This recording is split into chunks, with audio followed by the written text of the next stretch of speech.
Magandang araw po sa atin mga viewers, salamin ng CR nila Dara binasag.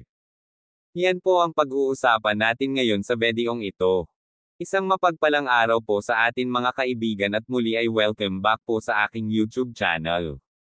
At bago po natin simulan ang videong ito ay gusto ko lamang shoutout ang ating mga minamahal na mga viewers at supporters. Pati rin sa mga walang sawang sumusuporta sa aking mga video. At kung bago ka pa lamang sa aking channel ay baka pwede paki-subscribe. Mga kaibigan, isa po si Dara sa mga tinutulungan ng Team Kalingap. Kaya naging parte siya ng K-Angels na kung saan ay marami ang tumulong sa kanilang magkapatid dahil nga sa kwento ng buhay nilang magkapatid na sila na lamang dalawa ang magkasama.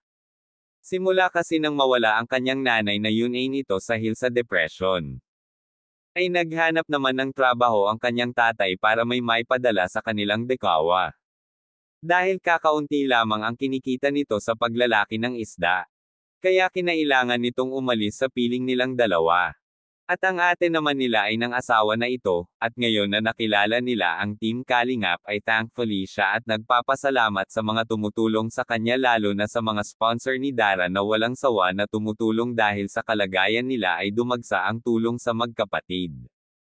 At pinabahayan silang ni Kalingap Rob dahil luma na ang bahay nila noon at may kumakatok daw di umani dito tuwing gabi. Kaya ang kaligtasan nila ang inuna ni Kuya Rab at ng Team Kalingap. At ngayon na natapos na ang bahay nilang magkapatid ay marami ang naiso na keso dun titira ang ate nila, keso tatay nila ay umalis din agad pagkatapos ng bagong taon, kaya wag po natin kalilimutan suportahan ang ama ng ating Kalingap na si Val Santos Matubang, at hanggang dito na lamang ang ating mixing reaction again, maraming salamat sa panunood.